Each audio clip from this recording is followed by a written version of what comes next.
మన ప్రభువును రక్షకుడునైన యేసుక్రీస్తు నామములో సాయంకాలపు వేళ ఈ మాటలు వింటున్న మీ అందరికీ హృదయపూర్వకమైన వందనాలు తెలియజేస్తూ ఉన్నాను.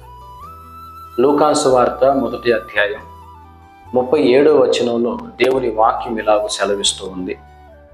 దేవుడు చెప్పిన ఏ మాట అయినను నిరర్ధకము కానేరదని ఆమెతో చెప్పాను అని.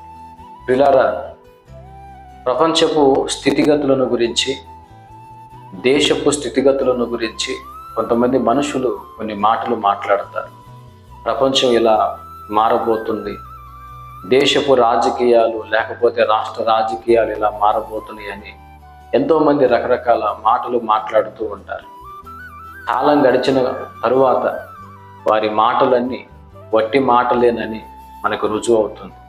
అంటే మనుషులు చెప్పిన మాటలు నిరర్ధకమైపోతాయి, అవి జరగకుండా అలాగనే ఉండిపోతాయి. కానీ దేవుడు ఒక మాట పలికాడు అంటే అది ఖచ్చితంగా నెరవేర్చి తీరుతాడు. ప్రియులారా, ఇలాగూ బైబిల్లో కొంతమంది వ్యక్తులను ఆయన పిలుచుకొని వారితో మాట్లాడి వారిని నడిపించి చివరకు వారితో చెప్పినదంతా, వారికి ఏదైతే ప్రభువు చెప్పాడో, వాగ్దానం చేశాడో అదంతా నెరవేర్చినట్లుగా మనం చూస్తాం. అబ్రాము అనే వ్యక్తిని ప్రభు పిలుచుకున్నాడు. అబ్రాము విశ్వాసపు యాత్రను ప్రారంభించాడు. ఒక్క బిడ్డ కూడా లేని సమయంలో అబ్రాముతో దేవుడు అంటాడు కదా, నీవు అబ్రామువు కాదు అబ్రహామువి, అంటే జనములకు తండ్రిగా నేను నిన్ను చేయబోతున్నానని చెప్పినప్పుడు అబ్రహాము విశ్వాసం ఉంచాడు, దేవుని యందు నమ్మకం ఉంచాడు. కాలం గడిచింది, కొన్ని సంవత్సరాలు అయిపోయినాయి. దేవుడు చెప్పిన మాటను అబ్రహాము జీవితంలో నెరవేర్చాడు.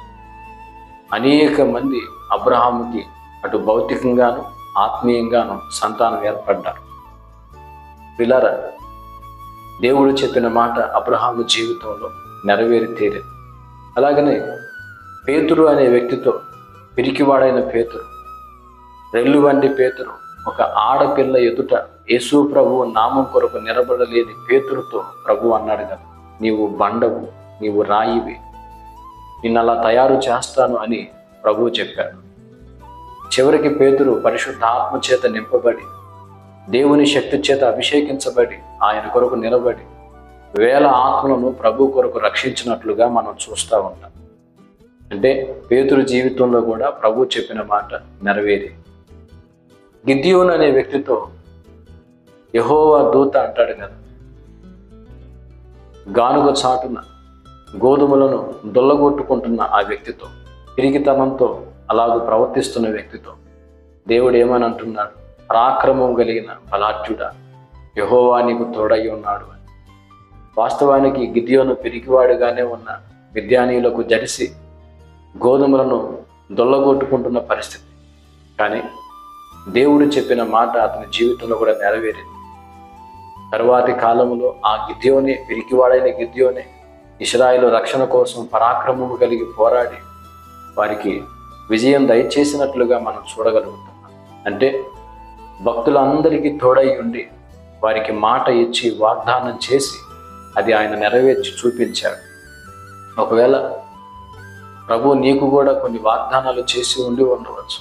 నేను నిన్ను ఆశీర్వదిస్తాను, 10 మంది కంటే నిన్ను ఉన్నతంగానే ఉంచుతాను, నిన్ను స్వస్థపరుస్తాను, నీ ఆర్థిక పరిస్థితులు మెరుగుపరుస్తాను, నీ అప్పుల సమస్యలు తీసివేస్తాను అని ప్రభు నీకు ఏ వాగ్దానం చేశాడో గుర్తుపెట్టుకో.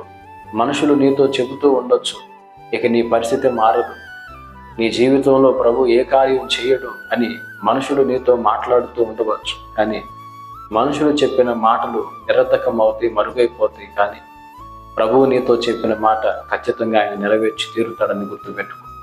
ఇప్పుడు నీ పరిస్థితులు ప్రతికూలంగా ఉండవచ్చు.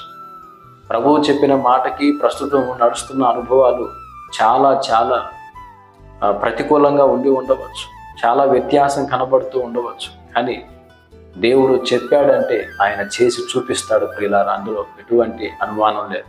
ఎందుకంటే యాకోబుతో అంటాడు కదా, యాకోబు, నేను నీతో చెప్పినది నెరవేర్చే వరకు నిన్ను విడువను అని ప్రభువు చెప్పాడు. ఆ యాకోబుకు తోడై ఉండి యాకోబు చెయ్యి పట్టుకుని నడిపించిన దేవుడే ఈ సాయంకాలపు వేళ నీ చెయ్యి పట్టుకుని నడిపించడానికి ఆయన సిద్ధంగా ఉన్నాడు. కాబట్టి ఆయన చేతికి మన చేతిని అప్పగిద్దాం. విశ్వాసంతో ఆయన మార్గంలో ముందుకు సాగుతాం. ప్రభు నీ జీవితంలో చేసిన వాగ్దానాలన్నీ ఖచ్చితంగా నెరవేర్చి తీరుతాడు. నువ్వు ఎలాంటి పరిస్థితులు వచ్చినప్పటికీ కూడా ఒక ఆశీర్వాదకరమైన గమ్యానికి ప్రభు నిన్ను నడిపిస్తాడు. అట్టి విశ్వాసంతో ముందుకు సాగాలని ప్రభు పేట తెలియజేస్తూ ఈ మాటలు ముగిస్తూ ఉన్నాను. అందరికీ వందనాలు. సెలవు.